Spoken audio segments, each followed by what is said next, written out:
Coming up on 69 News at noon, Russia's invasion of Ukraine continues after it attacked the country from 3 sides last night. One person is dead after an overnight shooting outside of a Big Woody's in Allentown. Homicide charges have been filed months after an elderly New Jersey woman was murdered and her son attacked. Plus, Easton is switching up who can receive parking permits. Good afternoon. I'm Jaciel Cordoba. 69 News at noon starts right now. Your life, your world, your news. This is 69 News at noon, live from the PPL Center. The Ukrainians who resist. Oh, I tell you what, I just heard a big bang right here behind me. I thought we shouldn't have done a live shot here. There are big explosions taking place.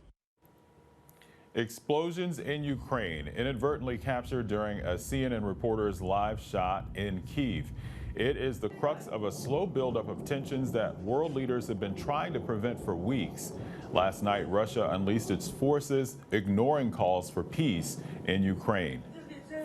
And as dawn broke across Ukraine, at least 40 people were dead, killed in the Russian attack. Since then, it's only gotten worse. Local Ukrainians are reacting. 69 News reporter Ali Reid spoke with some of them. The European Union will make it as difficult as possible for the Kremlin to pursue its aggressive actions. Massive sanctions packages will be presented Thursday to European leaders for their approval. It's following the news of Russia invading Ukraine. Today, Russia began an attack on Ukraine. Putin began war against Ukraine, against the entire democratic world.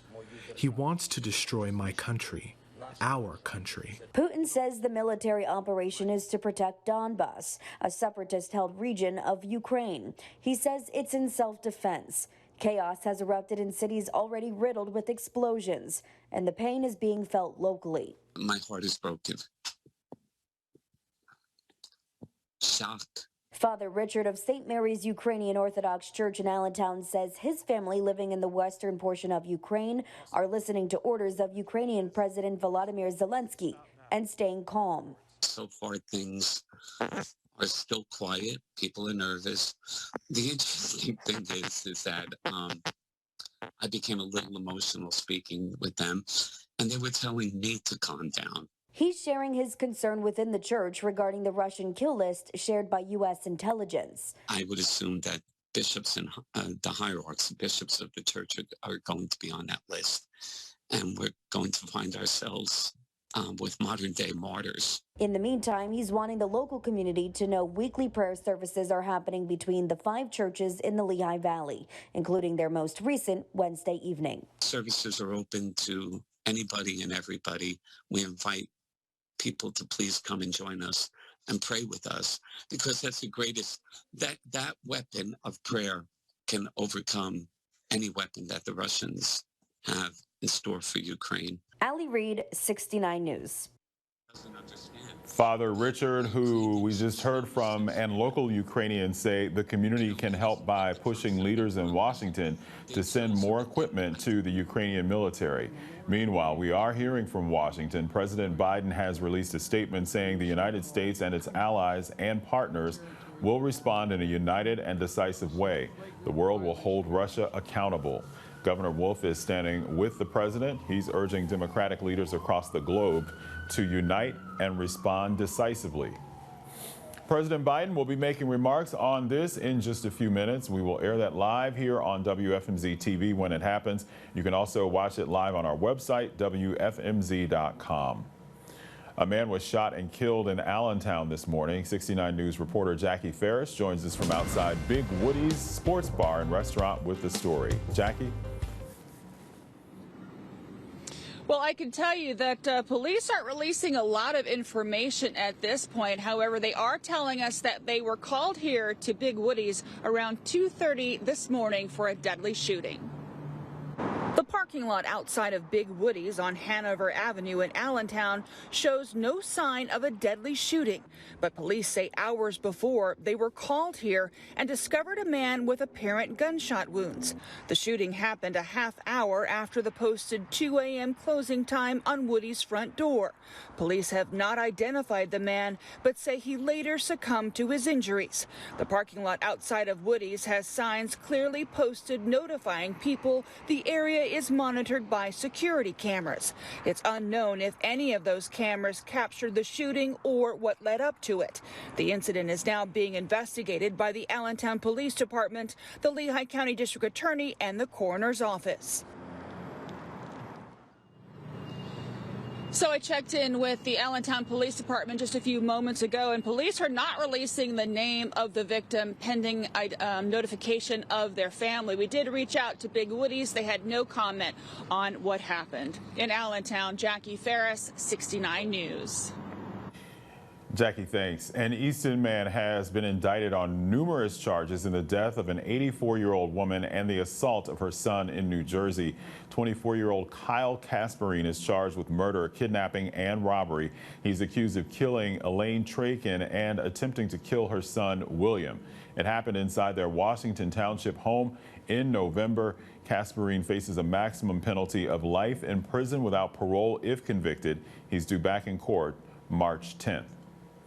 Police say a 19-year-old from Kutztown is dead after being hit by a tractor in Berks County. It happened Wednesday afternoon in the 100 block of School Road in Richmond Township. Police say Jeremy Zimmerman died at the hospital. It's unclear what caused the accident. Temperatures are nowhere near where they were yesterday. Clouds are thickening as we wait for a wintry mix to arrive tonight. Let's check in now with WFMZ's Kathy Crane in the Storm Center with a first look at the forecast. Kathy? All right, thank you very much, Jaciel, and good afternoon, everyone. Welcome to Thursday. Cloudy skies up at Camelback, putting in that afternoon run. Our current temperature now standing at 31 degrees, but it feels more like 24. What a difference a day makes, huh? For yesterday, today's high 37 and colder with thickening clouds. We're starting to see those clouds already move in. Everyone is under cloudy skies. I did encounter driving up a little bit of light snow and some pellets, but right now, for the most part, it's quiet. You're not seeing a lot of that. And everyone is under a winter weather advisory from late this evening through about midday tomorrow, so be aware of that. Overnight low 28 degrees, and that spells it out. Pictures worth 1,000 words. It is going to be a mess out there later on tonight into the morning. And then we do have this low pressure system that's arrived, and it is transferring its energy as expected. And that's what's going to be giving us some headaches later on today. In the afternoon, all right, I do see maybe a little bit of snow in Philadelphia and that wintry mix in this afternoon. By this evening, though, yeah, we are under the wintry mix and pellets, freezing rain and sleet. That continues tomorrow morning, and then we change over to rain, mostly snow event to the north. So again, a coating to an inch. Philadelphia, you're going to probably see just a lot of rain with this. 1 to 3 inches for a lot of us, 3 to 5. However, a lot of these numbers will be only ice and freezing rain. How much? I'll have that in just a few minutes. Jaciel, back to you. All right, Kathy, thank you. A school bus overturns in New Jersey, sending 2 students and the driver to the hospital. Scary moments for the 17 students on board the bus yesterday. Police say the bus hit a boulder and a stone building before overturning in Clinton Township, Hunterdon County. Police say the injuries weren't serious. The crash remains under investigation, and it's unclear if charges will be filed. In Northampton County, a house is charred following a 2-alarm fire in Wilson Borough. Thick smoke and flames filled the 1900 block of Butler Street yesterday. One person is still in the hospital. Their condition is unclear. There is no word yet on what may have started this. Investigators are trying to figure out the cause of a second-story fire at an apartment complex in Lehigh County. Crews rushed to the building B at the Valley Ridge Apartments in Lower Macungie Township yesterday afternoon. The fire was knocked down in about 30 minutes. At least one person was hurt. Habitat for Humanity is taking a key role in revitalizing Reading. It's currently working on the Buttonwood Gateway neighborhood project, but it has its sights set on a planned elementary school. Habitat for Humanity wants to spruce up the area around 9th and Douglas Streets. Organizers plan to take some ideas from the Buttonwood Gateway project to clean up the area. This is an opportunity for us to replicate what you see here. Go into that neighborhood, take care of some of the dilapidated, useless housing, and turn it into first-time home ownership opportunities for families. Work is expected to begin on Miltimore Street this spring, and the local chapter of Habitat for Humanity is in need of volunteers. You can head to their website for details. Parking permits won't be approved for anyone living in large apartment complexes in Easton. City Council voted to adopt the ordinances last night. It's part of an effort to keep parking spaces open for customers of downtown businesses and people living in smaller buildings. Sports betting in New Jersey brings millions of dollars to the state each year, but at what cost? Ahead on 69 News at noon, we'll hear from gambling addiction support specialists.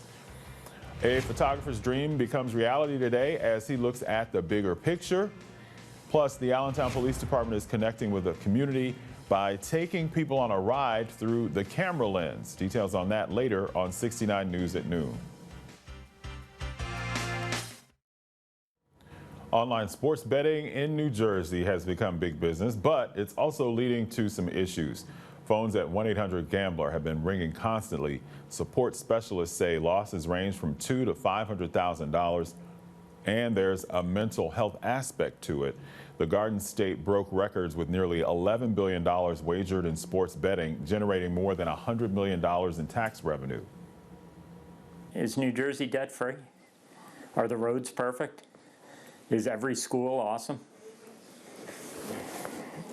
If you told me that, then maybe I'd consider, all right, that was a fair trade. Right now, it doesn't look like that.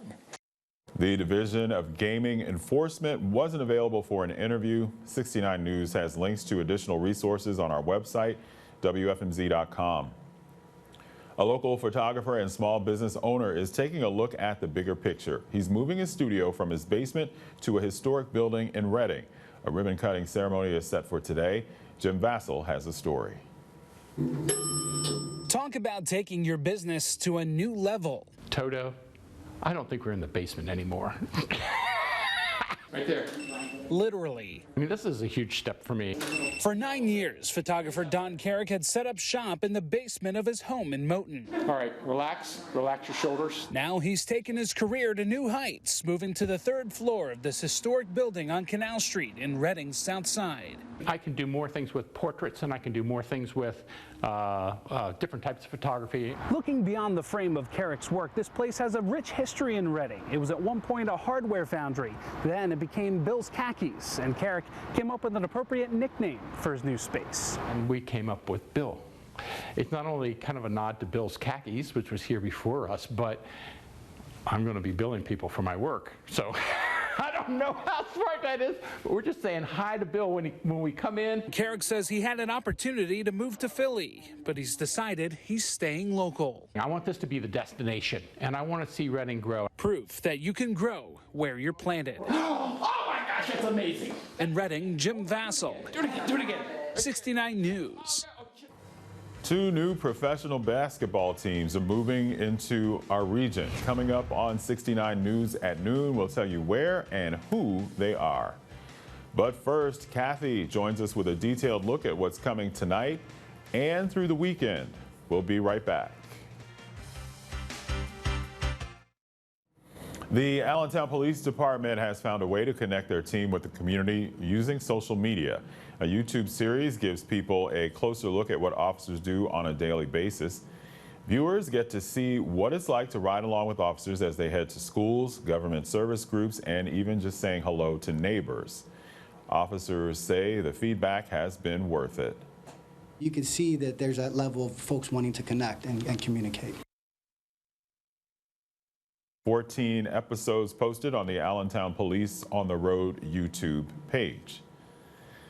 All right, let's head into the Weather Center where things on the road may get a little dicey later tonight. Hey, Kathy. Yeah, take it easy. Give yourself extra time, folks, because it is going to be kind of a nasty night into tomorrow morning. Right now, we're looking live at Woodloch Resort. Yeah, it's cloudy up there, too, and our current temperature is 31 degrees, and we are perfect just below that freezing mark for some of this moisture to really start to accumulate as far as ice and freezing rain. Current temperatures, we've got a cold one. Mount Pocono, you're still at 24. Quakertown at 31. Percy at 30. Kutztown at 30 degrees as we head up to a high of 37 degrees and an overnight low of 28, and it is going to be a slippery one. Right now, not a whole lot going on. That system is going to be moving in rather quickly, though. Winter weather advisory has been expanded for everybody except south and east of Philadelphia. As far as hour by hour, now this evening, I think you'll be okay this afternoon if you've got to go out, run some errands, but Thursday evening tonight, it is going to be starting in Berks County as a wintry mix, freezing rain and sleet, rain to the south, snow to the north, and then we really intensify this sleeting and ice pellets and all that around midnight. Friday morning, we switch over to a little bit of rain, snow to the north, and again, mostly rain event to the south, and then it's all out of here and a great-looking weekend. But until we get to that great-looking weekend, coating to an inch for most of the areas south of Allentown, with the exception of Philadelphia, south and east, 1 to 3 and 3 to 5 to the north. I really think, though, that a lot of this is going to be ice. What are we talking about? We're talking about a good, a half an inch in Pottsville, a third of an inch in Allentown, Mount Pocono, possibly a half an inch. We're talking a lot of icing, and that is going to definitely be a problem later on tonight into tomorrow morning. So please, folks, give yourself extra time. As far as temperatures, we finally dip up to 40 degrees, dip back down on Monday to 28, and then 40 to start the month of March. Today's high 37 degrees, colder, thickening clouds, spotty PM rain, snow, sleet changing to freezing rain, 1 to 3 inches for the overnight, and the extended AccuWeather forecast for tomorrow. Again, a wintry mix changing to plain rain before ending by early afternoon. Mostly ice in the Poconos and snow, but slick spots early and sharply colder tomorrow night.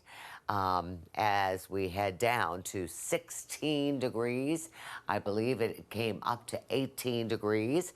Partly sunny Sunday and Saturday, so not a bad looking weekend at all. We do have a little disturbance on Sunday into Monday that could cause a couple of flurries, but for the most part, a very quiet weather week. And 69 News will return right after this. Stay with us. Reading and Allentown are welcoming new pro basketball teams. The Lehigh Valley welcomed the Legends earlier this week, and now Berks County is welcoming the Reading Rebels. They're both part of the basketball league, which has 44 clubs in total. The Rebels roster is full of former Division I talent and some of the best players to come from Berks County in the last 10 years. We always dreamed of playing for a team in Reading. We never had a pro team that was successful or anything, no NBA team close. So I think it's the closest we're going to get to it, so it's fun to be back home playing. The team will play games at the Geigel Complex at Reading High. The Rebels home opener is Sunday, March 6th. That's the same day the Lehigh Valley Legends will take the court at William Allen High School's Seward's Gym. Cedar Crest College has a new varsity sport that's paving a path in the world of women's athletics. It'll be the first college or university in the Lehigh Valley to sponsor an NCAA women's wrestling program, and the 115th of its kind in the country. The Falcons will compete in the Women's Collegiate Wrestling Association as women's wrestling gets closer to becoming a full NCAA sport. Being in that small group of 115 colleges or universities, you know, Cedar Crest, we've been around for 155 years. We've been the first for a lot of things, especially in the Lehigh Valley. For us, this is a monumental decision. This will be the 11th varsity sport offered at Cedar Crest. The program will start intercollegiate competition this fall and dual meet competition next fall. Let's take a look at the stories we're working on for our evening newscast. On 69 News at 4, is it Y2K all over again? Why the year 2038 is being dubbed the end of time. Then at 5, cutting-edge technology is helping adults with spinal cord injuries. We'll tell you more about it in tonight's Health Beat. On the Berks edition at 5:30, singing servers are making customers smile at a bagel shop in Kenhurst. And coming up on 69 News at 6, with the invasion of Ukraine, we'll look back at how previous conflicts affected the stock market and your investments. 69 News at noon will be right back. All right, it is time for our last check of the forecast now. Here's Kathy. All right, thanks a lot, Jaciel. And right now we've got current conditions. Everyone's cloudy. Everyone's hovering around that freezing mark. A little bit colder to the north as we try to head up to 37 degrees, but I really think the clouds will rule and the overnight low dipping way down to 28 degrees and slippery and a mess out there. Right now, we do have some shadowing snow flurries here and there, but for the most part, you're not seeing a whole lot going on right now. Everyone is under a winter weather advisory from later on tonight until midday tomorrow. And as we take a look, the main event is going to be arriving Thursday evening, overnight into Friday morning, and then snow to the north. We are going to see an extended period of icing, rain to the south. So be aware, folks, it is going to be a mess. Great looking weekend, though, coming up. 3 to 5 inches for most of the Pocono area, Mount Pocono North, and that will have some snow mixed in with it. We will have some light snow, but I think the bulk of ours is going to be sleet freezing rain, according to an inch. How much ice? We're talking an extended period. You're talking a ½ an inch in Pottsville. How about Mount Pocono? Possibly a ½ an inch, and a third of an inch in Allentown. That's a lot of ice that could cause slippery roads, localized power outages, and definitely a challenge for travel. Jaciel, stay safe. Thanks, Kathy. You as well. Thanks for watching 69 News at noon. Hope you have a great day.